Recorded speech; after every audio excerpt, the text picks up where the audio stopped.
On today's episode of the 1-0 Sports Show, we'll dive into every single topic of the last month, from the Super Bowl to the NBA trade deadline and everything in between. All this and more coming up on the 1-0 Sports Show.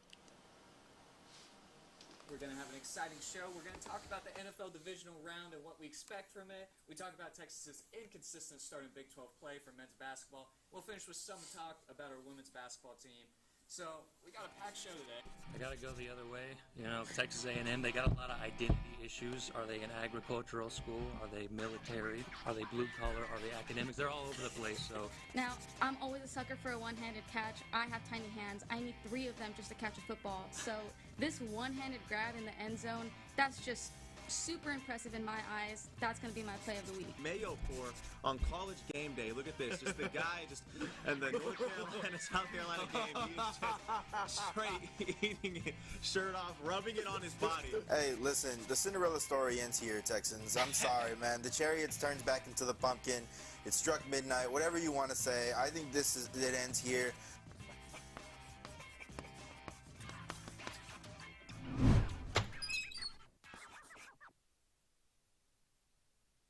Good morning and welcome to the 1-0 Sports Show. We have a lot to get to. It's going to be a great show today, but before we begin, we want to remind you, today's show is brought to you by Cat Metro, Austin's transit system. We connect you to work, school, play, and everywhere in between. Plan your ride to your next Longhorns game at catmetro.org. Okay, getting right into it, we're going to get to our first block of the day. Who's hot and who's not? We're going to go to you, Santi. Who do you think is hot right now? Well, I just want to start off by saying Happy Friday to all of our 1-0 viewers. It's been a long week, but we made it. It's Friday, and if you have not been living under a rock, you know that the Los Angeles Lakers are the hottest thing in the sports world right now. They just acquired Luka Doncic from the Dallas Mavericks in what was an absolute fleece of a trade, maybe one of the worst trades of all time, which we'll talk about later.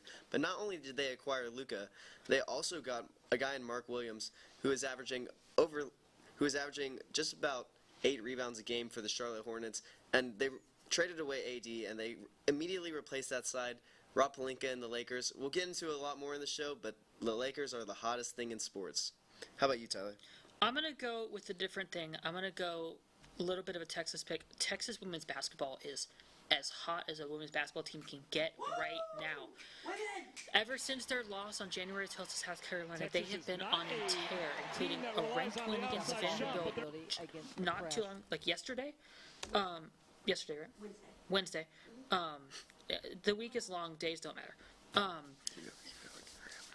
I just lost my thought. A ranked win against Tennessee. Madison Booker is on fire. Taylor Jones getting rebounds and points in the paint.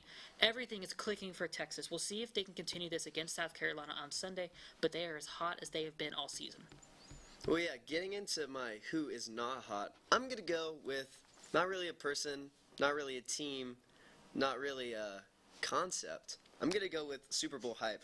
I feel like for whatever reason, this has been a little bit of an underwhelming Super Bowl hype, maybe from the repeat Super Bowl of 2 years ago, maybe because it's the Eagles and the Chiefs, two pretty unlike teams, maybe because of the NBA trade deadline. But, for some reason, Tyler, this week does not feel like Super Bowl week. I can't really put my finger around it, but Super Bowl hype has not all been there. I think, Roger Goodell, he might have to pull some Adam Silver-like strings, get Patrick Mahomes traded to the Bills or something like that.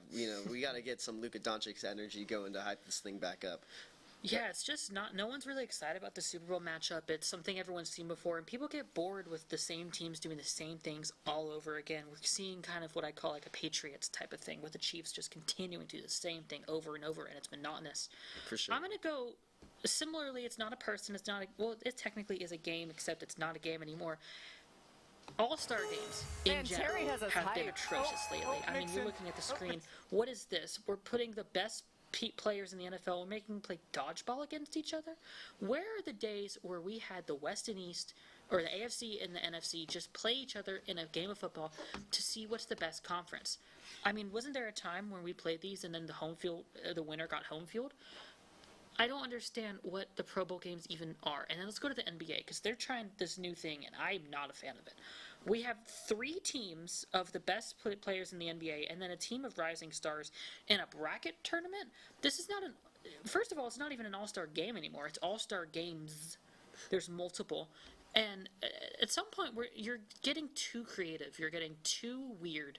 And people just stop watching. I mean, the Pro Bowl games it used to be an honor to be called a Pro Bowler. Drake May was a Pro Bowler this year because no one else wanted to play.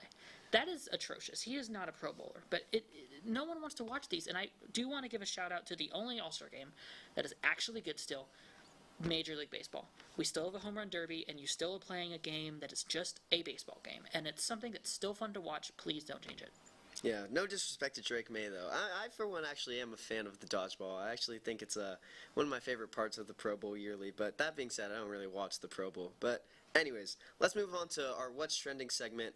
And as mentioned earlier, in case you have been living under a rock or were recently on house arrest for the last, 10 days, you would know that on Saturday night at exactly 11:12 p.m. Central Standard Time, Luka Doncic was traded to the Los Angeles Lakers along with Maxi Kleber and Markieff Morris in exchange for Anthony Davis, Max Christie, and a 2029 first-round pick.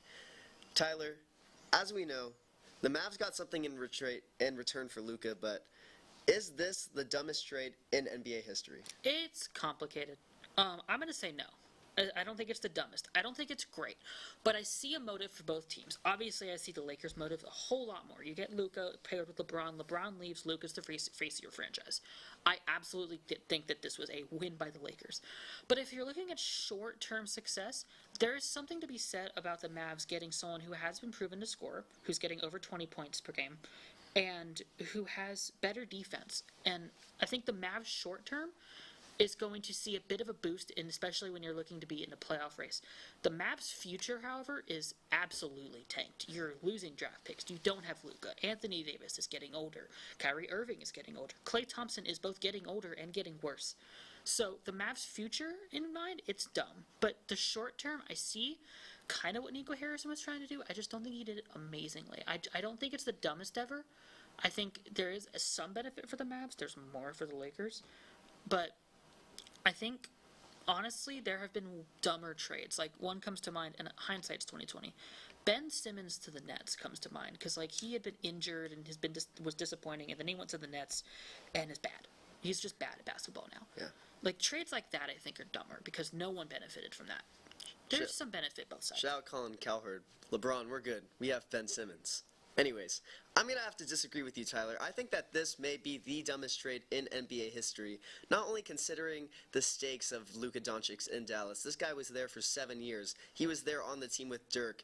He was supposed to be the next European player who spent his whole entire career with Dallas. He's only 25 years old, and he has almost all of the franchise stats in Dallas. And this guy meant so much to that city, so much to the community, so much to the team, his teammates. You just can't even trade a guy like that, much less that this guy is not only one of the top 5 players in the NBA, he is the best offensive player in the NBA. And to get rid of him at 25 when he was ready to devote his whole entire career to your franchise, not only that, but all you got back was an aging Anthony Davis, Max Christie, and one first-round pick when Rudy Gobert went for 4 first-round picks just 2 years ago, and Kevin Durant went for about 8 players and picks. I mean, not to even the Nico Harrison got all, buddy-buddy with Rob Pelinka over here. These guys are best long-term friends, and somehow he convinced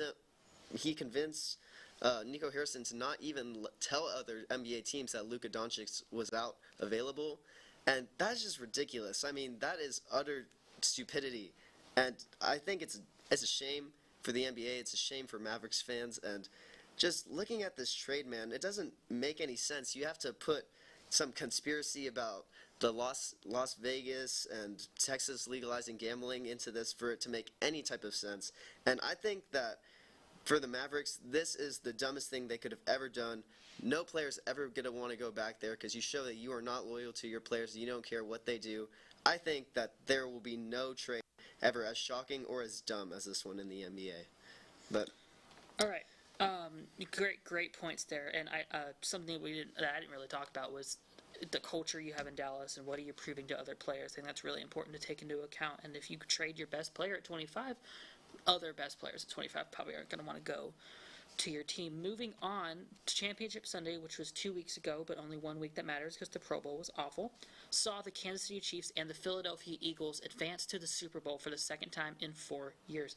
Santi, what was your biggest takeaway from the Chiefs' victory over the Bills? Yeah, well, my biggest takeaway from the Chiefs' victory over the Bills, besides the questionable reffing, was that we've seen this Chiefs team evolve so much since their first Super Bowl win, from that dynamic offense that took those down-the-field shots to now have a more dink-and-dunk, slow RPO offense. And, you know, you could describe Patrick Mahomes as a game manager, which I think comes with most of the times a negative connotation, but I think in this instance it's great. He knows how to get first downs.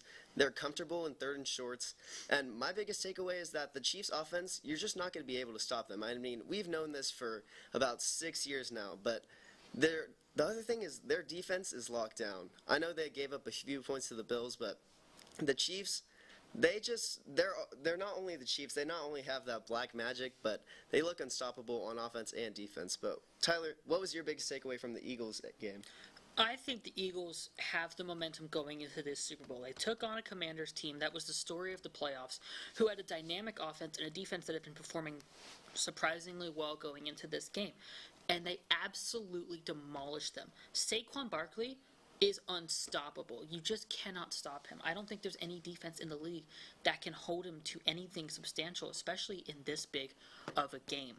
The Eagles won, and there was no questionable ref calls that made any difference to the game. And if there was, the Eagles scored too many points for it to matter. They are the only team, I think, that has proven that they can beat the Chiefs. They had the number one defense in the NFL in the regular season. That is important when you have such an RPO game manager offense, to get them to stall, to get them to have to give away the ball. Eagles work in every way. Their offense is dynamic. They can throw it, they can pass it, they can run it. I just said throw it and pass twice. I don't know what she's doing. The Eagles work in every way. Offense. Defense is great. Their special teams, pretty good. They are complete. They're ready to win. They have the momentum going into this game because there's more momentum in winning by 31, 32 than there is winning because of a missed call. Mm-hmm. Well, all right, that'll be a great matchup, which we will get into later. But in our next block, we'll have our weekly highlights, and we'll have our guest, Giorgy, on to judge them. You won't want to miss it.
The 1-0 Sports Show. We have our guest, Giorgy Ruiz, on to judge some highlights. Giorgy, how are you doing on this Friday? Great. You know, we got some nice viewers in here. We have a lot of people in the chat excited to hear more of us talk. So let's just keep it going. Yeah, all right. So for those who don't know how this segment works, me and Tyler will each have a highlight from a specific sport, and then Giorgy will pick. But I think we might have to let the chat get in on this as well, since we have so many viewers right now. But all right, let's start it with best conference title NFL play.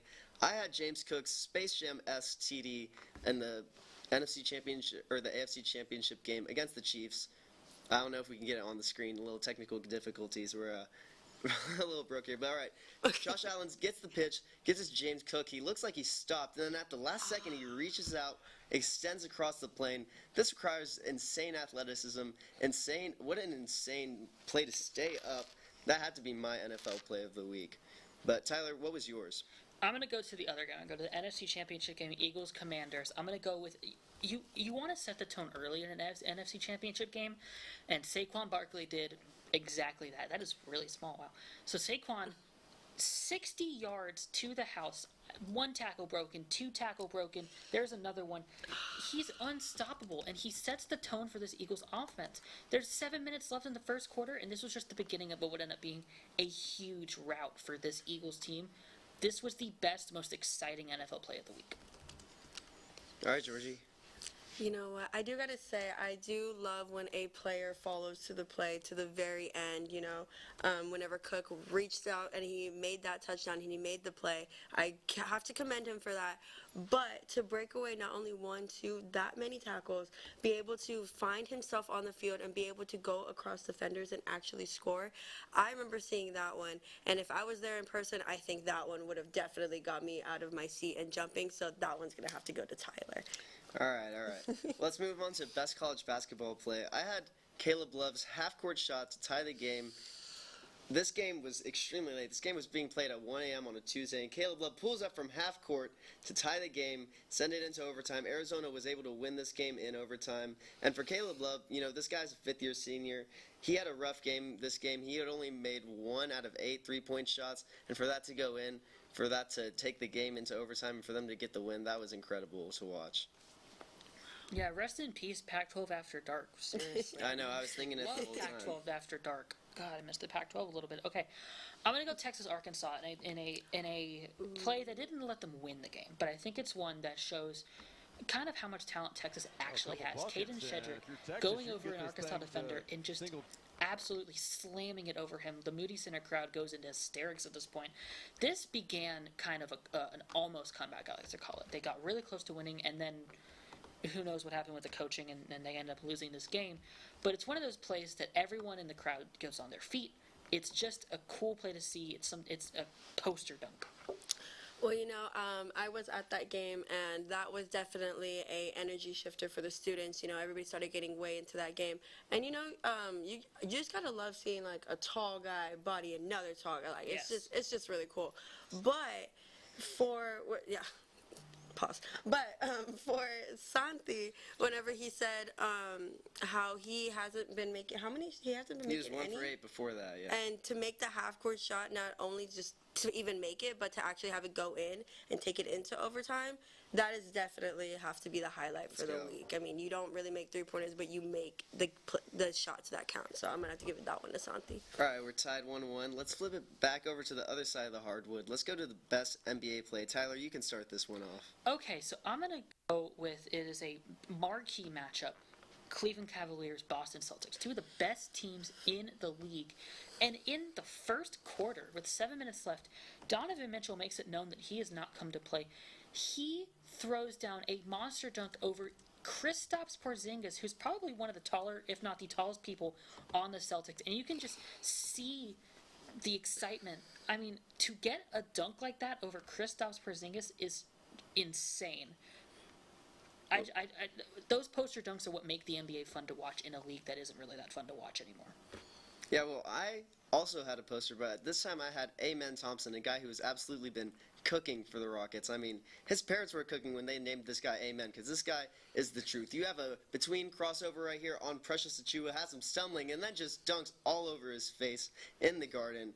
Amen, this guy is unstoppable around the rim, and this dunk had me out of my seat going crazy. All right, Giorgy, who wins this one?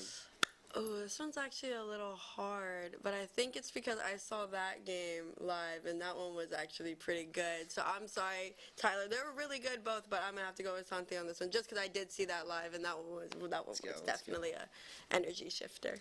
All right, now on to our Will Levis segment, which is the worst ump ref mistake or biggest blooper. I'll start this one. I had Frankie Louvu He jumps offsides around 3 times here trying to stop the brotherly shove. Now this, we've seen it a couple times. It's pretty hard to stop this Philadelphia Eagles team, but trying to beat Troy Polamalu is definitely not the way to go around it. I mean, this guy jumped offside so many times that the refs were about to just give the Eagles a touchdown without even a play being run. I've never heard of that penalty before, but this is a good metaphor for life. You can never celebrate too early, never want to do anything too early like that. But Frankie Louvu, this is also just, he looks absolutely ridiculous trying to jump over this. But yeah, that had to be my biggest blooper. So Yeah, I remember watching that one live, and I was in shock. I didn't really understand what was going on. At first, I was like, that's the worst offsides I've ever seen. And the second time, I'm like, oh, I see what he's trying to do. And it just was hilarious having to see a ref be like, if you don't stop this, we're just going to give him the point.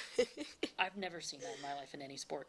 So I'm going to go to the other side, and we're going to go to worst ref mistake. And this has been a controversial one. Obviously, the yellow line's not always perfect. But it can be said that this should have been a first down for the Buffalo Bills. Josh Allen, going back, this is the wrong highlight. This is the wrong highlight. Okay, so this is not the highlight that it's supposed to be. This is Dalton Kincaid dropping a catch and losing the Buffalo Bills the AFC Championship game. The highlight I'm trying to put out is Josh Allen running for the first down. It is pretty clear that he is across the line, not the yellow line, but the line if you look at the orange marker. He's across the first down line, and he's not given a first down, and it helps it's another thing that goes in the Chiefs' favor to win them that game. I think just if you're a referee and you're trying to protect the integrity of a game and you make a call like that, you are bad at your job. And as much as I don't like the Chiefs and I wish the Bills were to get that, and it was definitely a big ref. I mean, people can argue about it all day and night, but I definitely thought it should have been a first down. That just him jumping every single time, I was laughing out of my seat. It was the funniest thing ever. Half of me just wanted him to do it again, just to make NFL history, just by the refs actually awarding a point. So as much as I wish that first down counted, I'm gonna have to go with the offside. That's just so crazy to me. All right, well, I think I've already secured the win here, but let's move on into our last one, which is Best Miscellaneous Sports Play. I had Cam Davis with a bad break here down at Pebble Beach. Now, you have this chip from about 40 yards away, and looks good. Everything looks good. Great shot. Lands onto the green and then hits another player's golf ball. One of those things that you always think about, but you never think will actually happen. A terrible break. He's obviously distraught, but what do good golfers do? They have to have a short-term memory, and this guy moves on. The next shot, chips it in from the fringe, gets a nice roll, and goes right in to break even on par. That had to be my highlight for Miscellaneous Sports of the Week. I love the golf love, and I'm also going to go with Pebble Beach that happened just a week ago. I'm going to go with what is one golfer's every dream at a major tournament? Hole in one. Rory McIlroy at Pebble Beach, hole 15. And he just, it's a perfect shot. Rory McIlroy is one of the best swings in golf. He may not win a lot, but he has one of the best swings. And he bounces it off of the brown, out of bounds, tree part. I don't know what they're calling that. But the rough? No, it was bigger rougher rough. And just a hole-in-one at Pebble Beach at a PGA tournament is just always the best play of the week for me, no matter who it's by. Rory McIlroy being so excited after that hole-in-one, that's the kind of thing you watch golf for. Yeah, good luck for Rory as well. Hopefully he can bounce back this season from a rough 2024. Hopefully. And you know what, Santiago, he said, that's a thing you never thought would happen when it actually, hitting dead center on that ball and separating it. But like you said, he recovered.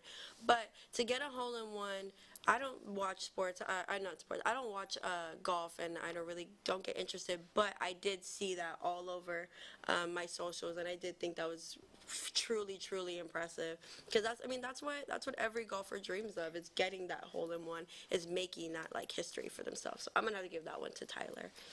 But if the tallies are correct, I think. Well, yeah, I think unfortunately, Tyler, did win this segment. But all right, thank you, Giorgy, for coming on. We'll have you back on in the E-Block for the pick'ems. But next, we'll talk some Texas athletics. You do not want to miss it.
1-0 Sports Show. We're going to have a little bit more of a chill segment here.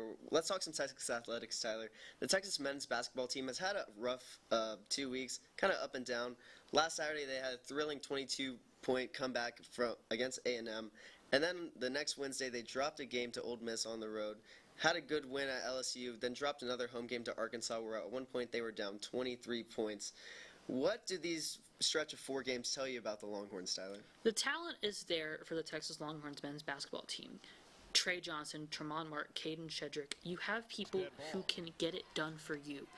And when you have people who can get it done for you, continuously trying their hardest, coming back in big games, even if they don't win, but getting those leads to a shorter amount and trying to come back, your problem is coaching. That's the problem for this team. When you have coaching that's actively stifling the offense, creating unfavorable matchups, and just not allowing you to put that clutch gene into action, that's the problem. The talent is there, but the coaching staff has not been able to unlock that talent and get them to win these important games. Yeah, and I'm going to have to agree. You know, I was a big Rodney Terry believer when he first came into Texas, but we've seen a complete decline in the plays as soon as he took over as the coach. Whether it was the first game that he ever coached against Rice with a top 11 ranked Texas team, or it was the game in the Elite Eight against Miami where they were up 17 points and lost. We just have not seen that ability from Rodney Terry to propel a team and to start shit. And I just do not think that he is the guy here. I was a big believer in him, and I think that it might be time for Texas to move on, unfortunately. Is there, Tyler, any way you think that you could ever predict how this Texas team is going to play? I mean, it seems like every single week they go out there and they're a different team, from either it's Tremont Mark dropping 20 points or it's Arthur Kaluma going 0 for 10. Is there any way to predict how this Texas team will play? Honestly, yes and no, because you have a team with the talent that's going to get you to claw back when it's a game that you're losing a lot by. And you have a team that's going to keep it close until the end.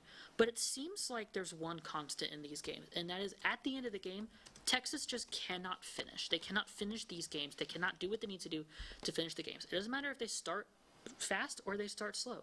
At some point in like the mid to late second half, they just seem tired. And you have to wonder, is it the players or is it the coaches? And I genuinely think it's the coaches. I think I have to agree with you. Rodney Terry, I believed in him when he was hired. He was obviously the interim for Chris Beard, and he had a good shot, but it's not working. And we're seeing it in these games where they just can't finish off. They cannot put the dagger in their opponent, and that's a thing that is so important when you're playing these college basketball teams, especially in the SEC. Yeah, man, I think my biggest issue with this Texas team is that they come out every single game losing by 20 points. If the inability to start fast, like they're just gooning or something, they can't really get out there quickly, and that is a big problem. You know, we've seen these comeback games against A&M and Arkansas, but they could just start a game not down 10, 15 points. Just keep it tied for the first 5 minutes of the game. It would be such a different game every single time for this team. So that's my biggest disappointment. But let's move on from this tragedy of a team. Let's talk some Texas baseball. Tyler, the Longhorns hired Coach Jim Schlossnagle in the offseason. What do you think of the players he's brought into the program and this team in 2025? Coach Schloss has had a reputation for taking teams, especially in Texas, and building a program that can compete. He was at TCU. He got them to compete. He was at A&M, got them to a national championship game. He is obviously a desirable coach. He's a coach that players want to play for, and that is huge in this college baseball landscape, is getting people who just want to come to your team, especially with a program with as much prestige and as much history as this baseball team. I think it's a great hire. I think he's brought in great players. I think this is going to be kind of, I'm going to say resurgence. I mean, it's not like Texas baseball has been bad lately, but I think we're going to see them come back to the prestige they once had, because Schloss is a coach who has been proven and tested to build those types of programs at these colleges. Yeah, I agree. You know, I'm super excited not only about the players that Schloss has brought in, but the players that are returning, from, you know, Max Bellew to all those other guys. The team was very similar to the Texas basketball team last year, where the talent was there, but the coaching did not seem to be there. And I cannot be more excited for this Texas baseball season. I think it's going to be great. I'm really excited at the new pitchers that we are bringing in. But Alright, that is going to be it for our Texas Athletics segment. Next, we'll have our producer Mike on to talk some NBA trade deadline.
No.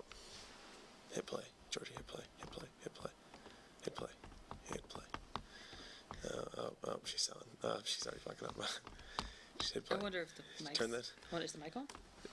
No, this is very much being seen. I wonder if they can hear us. Yo, what's up, chat? Chat, spam F if you want me to show toes. Giorgy, if you can hear me, there we go. All right, go. We're going to have an exciting show. Welcome We're back gonna talk to the about 104 NFL show. divisional- Let's talk some NBA trade deadline. So, Mike, I know you're a huge Lakers fan. If I could just give you an open mic right here to just speak your piece. All right, well, first of all, everyone was, I remember I went to go hoop at Greg whenever we first traded for Luka, right?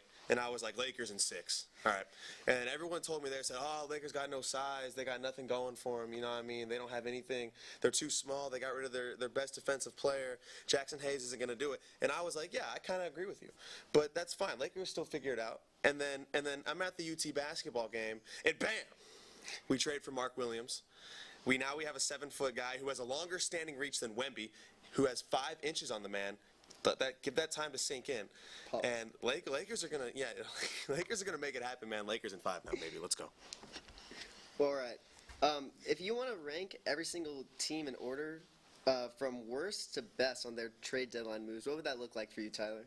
Yeah, I'm going to put the Lakers at number 1, obviously, not just because he's here. I think getting a better offensive player, getting a center that you lost Anthony Davis in height, right?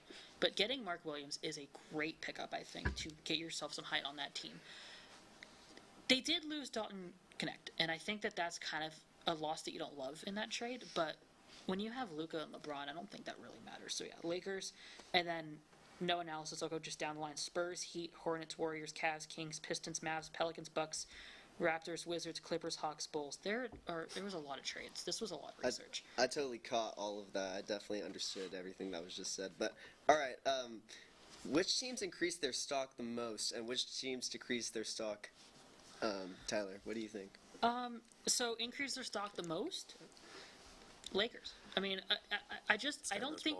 He knows ball. I don't think there's a team that had a better trade deadline than the Lakers did. You could have said that just with the Luka trade, but getting Mark Williams, icing on the cake. The least was a little bit harder of a question, and I think there's one team that just absolutely failed. They lost somebody big, and they did not get many good people in return, and that's the Chicago Bulls. They lost Zach LaVine. They got people I can't even remember that in return. It was not a good one. You could say that there are teams that lost good players, but they're going to be bad in their rebuilding. I almost said the Pelicans, but they lost Brandon Ingram because they're about to go into a rebuild, and they don't need someone like that on their team for that. Chicago had no reason to do whatever they did, and it was just a bad deadline for them. I think Chicago, I'm going to hop in here. I think Chicago's just blowing everything up, and they're hopping in to rebuild themselves. I mean, I remember they were trying to dish out Lonzo Ball, which he could have came to Lakers as well, too. That would have been fine with me, but that didn't happen. They They extended him. Yeah, he could have came back. Like, everyone comes back eventually. It's the Lakers we're talking about here. But, yeah, they got rid of LaVine and didn't even get De'Aaron Fox in return. They got a couple picks, and then I don't even remember what players they got out of that. Nothing crazy. No other stars. They re-signed Lonzo. That was about it. That was the biggest thing. So I agree. They should be at the bottom of the list.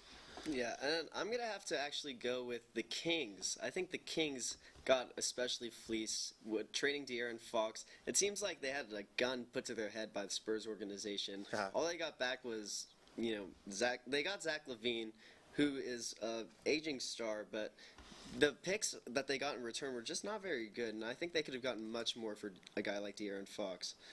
But what was your biggest takeaway from the trade deadline besides the Luka trade? Tyler? The NBA obviously has had a bit of a stretch where people have stopped watching because of whatever you can name it. I could name a couple reasons. Regional sports networks making it really hard to watch a game, games being less exciting. It's stuff like this trade deadline that keeps you watching because so many people moved. And I think trade deadlines like this help create a more exciting league. You have people moving around, and now we see teams who are tangibly going to get better.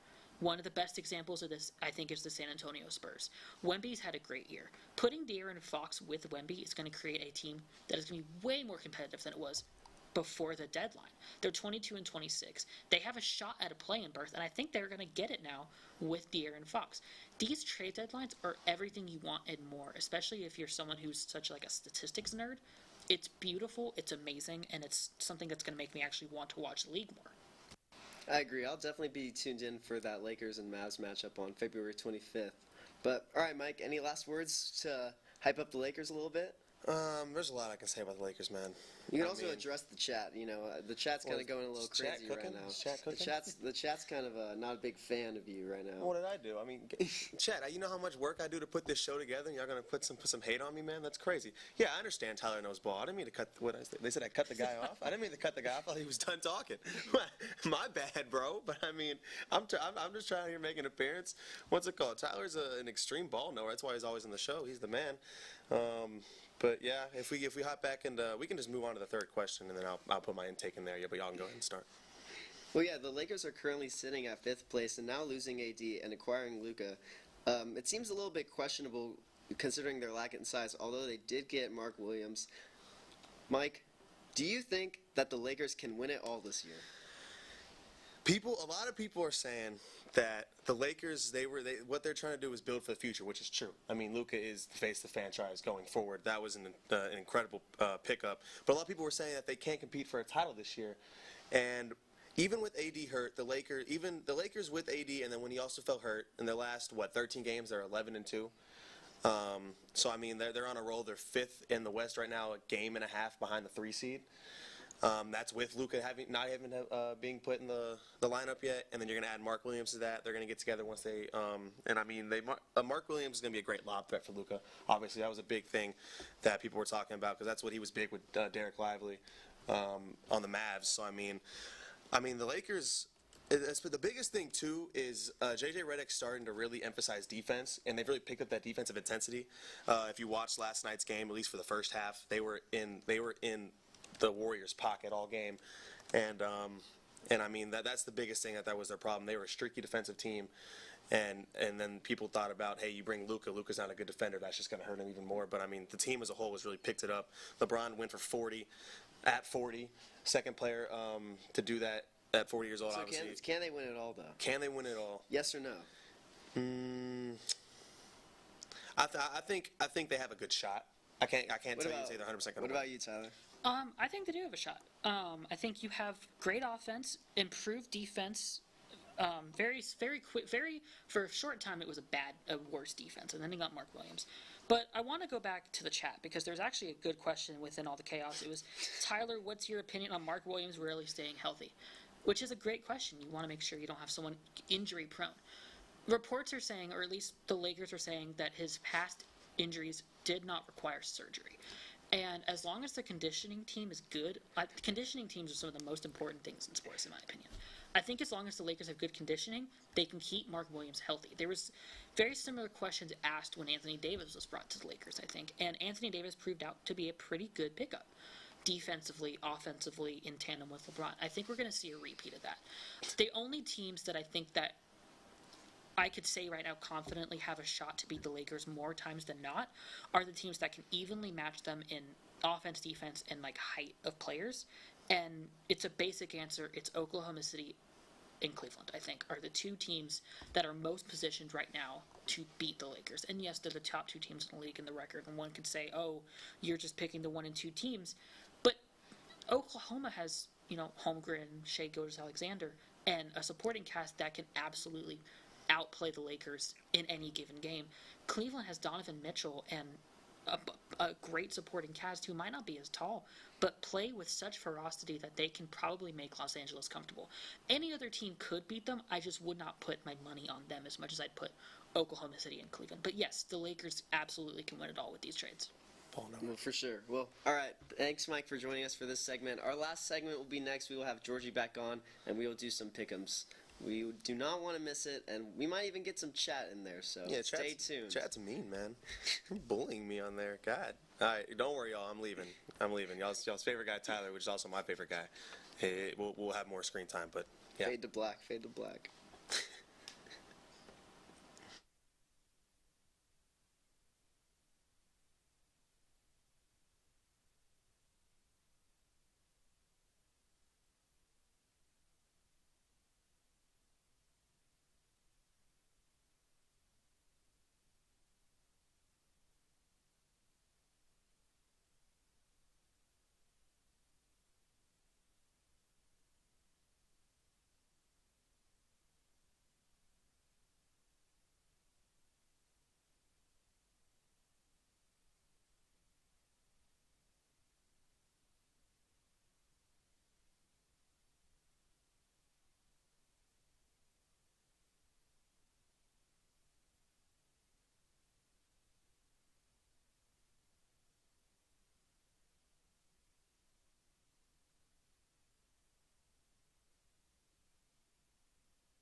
chaotic episode of the Yeah. 1-0 Sports Show ever. The best. I think we're making this link private from now on. We'll just pre-record the show or whatever. But anyways, all right. So this is our last segment. We have the pick'em segment. Pretty self-explanatory. We're gonna pick some games and pick some bets on the Super Bowl coming up. So all right, let's start with some college basketball. Texas Tech is taking on Arizona. Tyler, who do you have winning this one? I got Tech winning. Tech, the only team to be able to beat Houston in the past month or so. They have a good offense, a good defense. They're a complete team. There's a reason that they beat Houston. There's a reason that they're ranked. I think this is going to be a close one because Arizona's also very good. I'm not sure who's at home on this one, so I don't know if it's a Pac-12 after dark kind of rematch. But definitely I think Tech is going to be able to pull this one out. I honestly have to go with Tech as well. I would want to see how it is, but like you said, their defense and their offense is really good, and especially if they're going to be playing at Texas Tech at home. I don't know if y'all have seen the energy in that stadium.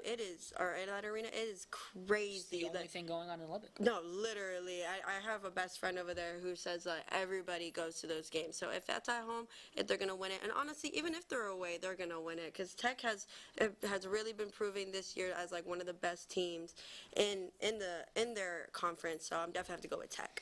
I was gonna as well go with Texas Tech, but I think for the sake of the sweep, I believe in them, but I like Arizona as well, so I think I'm gonna pick Arizona kind of based off vibes in the sweep. But all right, let's move on to another college basketball game. We have a hot rising Arkansas team versus an Alabama team that looks like they are the national championship favorites. I'm going to go with Alabama to win this game.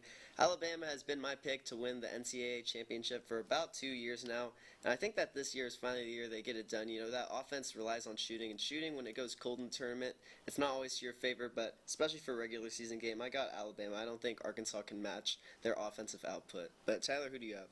I'm going to have to agree. Alabama is just the better team. Listen, John Calipari is a great head coach, but it's also, I think, his first year at Arkansas. Usually it takes a head coach 1 or 2 years to get a team back to the national spotlight. You have to get recruits. You have to get transfer portal people. You have to have your system put in. Look at Rick Pitino. He's at St. John's. First year, decent. Second year, they're in the top 10. Similar situation here. They're good. They beat Texas, which is not apparently that hard to do anymore. But I think Alabama is just too overpowering for a first-year Calipari-led Arkansas team. Well, I'm going to have to disagree with both of y'all. I saw John Calipari's team play the men at home on Wednesday, and he even admitted that wasn't his best coaching game. He admitted that there was a lot of stuff he overlooked and everything, and he was talking about the Bama game and saying how they have to put their best foot forward going in. But I saw how Texas tried coming back, but they completely snubbed them out and ruin kind of any chance of momentum, and I feel like if they can do that to Alabama, it should be a really good game, and they could maybe take it away. So I'm gonna have to go with Arkansas.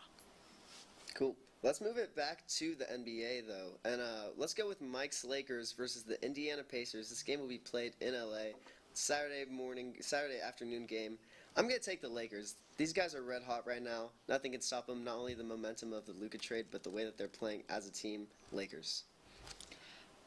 So what day is this? Is this a Saturday game? Yes, this is Saturday. Luka isn't supposed to come back until Monday. It's to come back until Monday, because he had a lingering injury, and then you have to make sure all your trade stuff is done. Mm-hmm. Without Luka, it's kind of a closer game than it seems like it would be because Luka isn't playing. However, I don't remember hearing anything about the Pacers this year, and LeBron just put up a 42 piece. So, Lakers. Yeah, I was going to go with Pacers just to go against the current, but LeBron did put up 42, and you haven't really heard much about Pacers, so honestly, Lakers. All right, that's our first sweep of the day. Another NBA game, we have the Rockets taking on the Mavericks in Dallas. This will be the Dallas Mavericks' first home game since the Luka trade, and I think they might get booed off the court. I think the fans might be throwing beer bottles at the coaches and GM's heads. This is a game for the Rockets to come in, dominate the arena, and I have to take them. So, the Rockets have slid lately. Fred VanVleet's been injured, and they've lost 5 in a row, and I think those things are related a little bit. Here's the thing. I just don't think the Mavs are a better team than the Rockets, and you could say that some of the teams that the Rockets have lost against have not been better teams. I think this is a game where, against the rival, when you feel like you need to prove something, And with how much coverage this is going to get, because it's the Mavs, who are just part of one of the, biggest trades, if not the biggest trade in NBA history, the Rockets have something to prove going out of this 5-game losing streak, and I think they're going to do it. Well, I'm going to go against y'all again, and I'm going to go with the Mavs.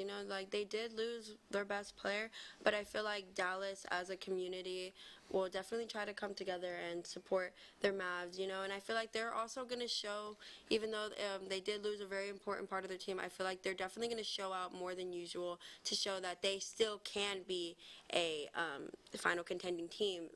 It's just all about how you recover, and so my money will be on the Mavs. Cool. All right. Let's move it to some very unserious pick'ems here, but let's go with some Super Bowl takes.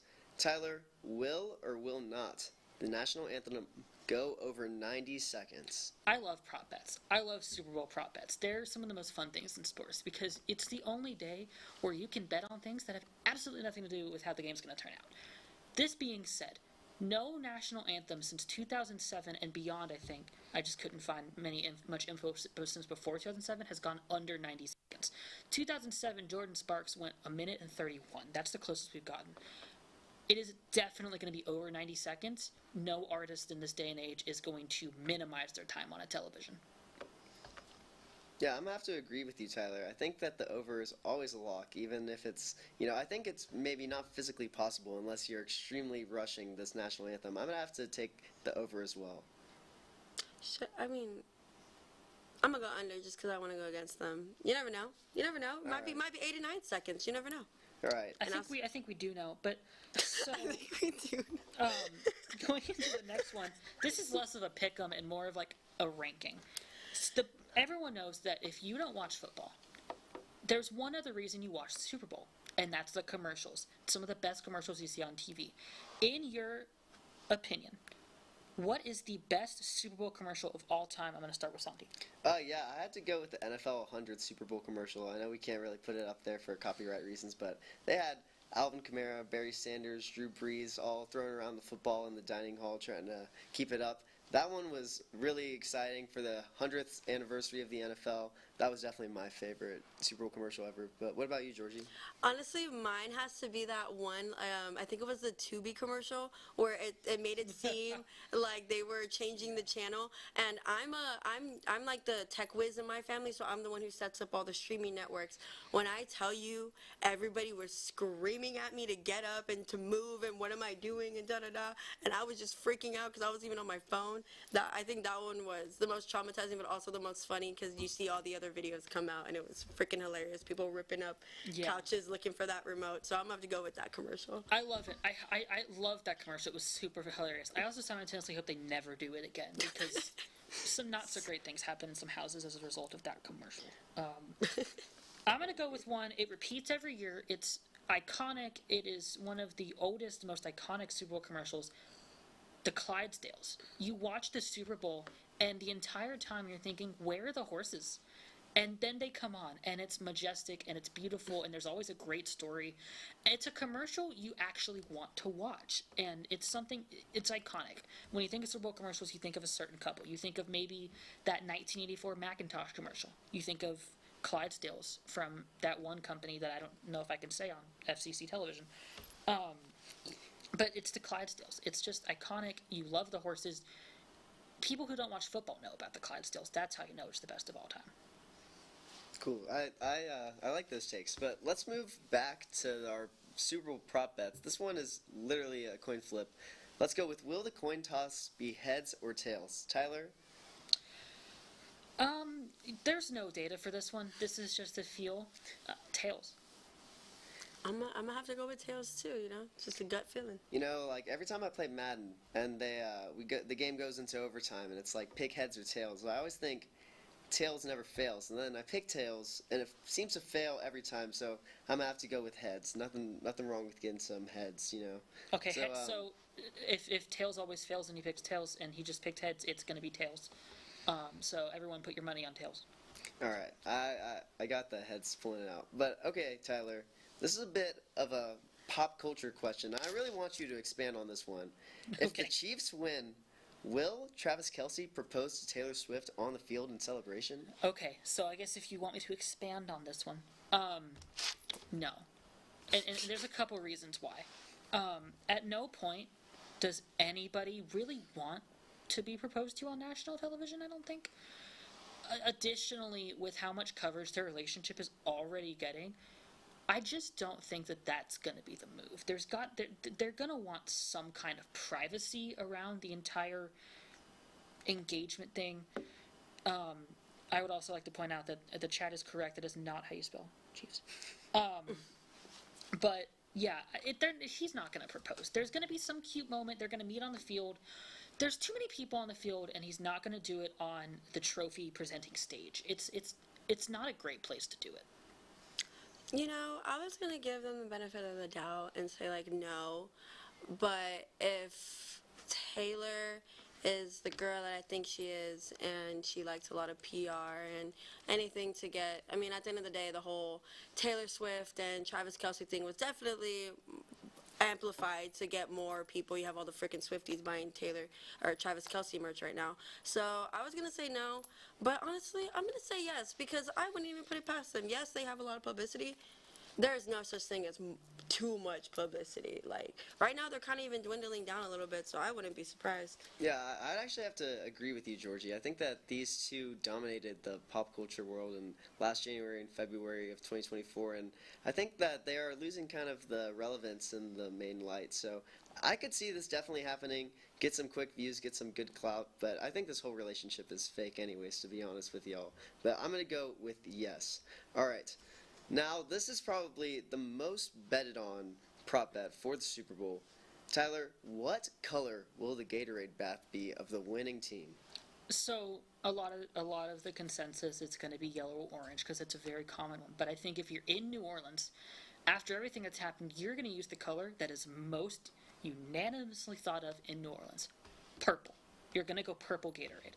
Mardi Gras. The entire city, there's so much purple. Purple's such an integral color when you think of New Orleans. I think they're going to go for that just as a kind of a nod to the city that hosted them, especially after what happened a month or so ago. Yeah. I just think that it's going to be a little way to honor them. And also, purple's a really pretty color. I think they're going to just want to use it more. Thank you. I was honestly, I'm gonna say I said blue because I haven't seen blue, and that's my favorite Gatorade color. But honestly, I wouldn't be surprised if they did purple. That would be now that you mentioned that, I think that'd be a really nice notion for all the people who were affected in that NOLA incident. Yeah, I'm gonna have to go with orange here. You know, the classic Gatorade color makes a big return in 2024. Give me orange. But all right, for the last question, we will have the actual only real question we have in this whole segment. Super Bowl 59, the Eagles are taking on the Chiefs, as we all know by now. Tyler, who do you have winning this game? Okay, so I think I noted this earlier with Saquon, and you can throw it to Smith, you can throw it to Goddard, you can throw it to Brown. Hurts has some mobility. I'm going to say, in the words of the mayor of Philadelphia, ELGSES, Eagles. They're going to win Super Bowl 59. That sheriff was so confused. But hate the Chiefs, always will hate the Chiefs. I will go for my Eagles for my late uncle, so Eagles all the way, baby. Let's go. You know, looking at this game, I think that if it was not the Chiefs and you remove the context and you look at it just from the perspective of two teams, I would have to easily take the Eagles. But knowing what I know, watching the NFL for these many years, I just don't think you can bet against Patrick Mahomes, man, and you cannot count out the Chiefs. I'm gonna have to have them as my Super Bowl 59 winners. But I do got one. I got like a little question. What do y'all think Kendrick's gonna open with? That's a good question. I'm gonna guess King Kunta. If y'all don't know that song, listen to that song. It's a good song. I'm gonna get roasted in the chat for this because I'm not the biggest Kendrick knower in the world. So I don't know what he's going to open with. I do know that everybody's watching to see if he performs not like us, and he will. He will. I'd say he opens with N95. That's a good crowd opener. You know what would be a good opener? I don't know if he's going to bring him, but I think it would be just a great move to open it with it. The opening beat to Like That. that they should open. They should open with that, and then like Kendrick in the middle, and then Future and Metro come out the sides. Imagine. And then just like magic happens, and then like half of the halftime show is just anti-Drake. That would be so funny. I would watch that. That would be the best ever. I would eat it. That would get a lot of views for sure. But all right, guys, thank you to the chat. Thank you for tuning in to this episode of the 1-0 Sports Show. Make sure to check out our sister shows, College Crossfire Mondays at 6, or it's Wednesdays at 9, and then College Press Box Mondays at 6. All right, that'll be it for us today. Have a great rest of your Friday. Shout out to everybody who tuned in today, and yeah, hook 'em. W's in the shot.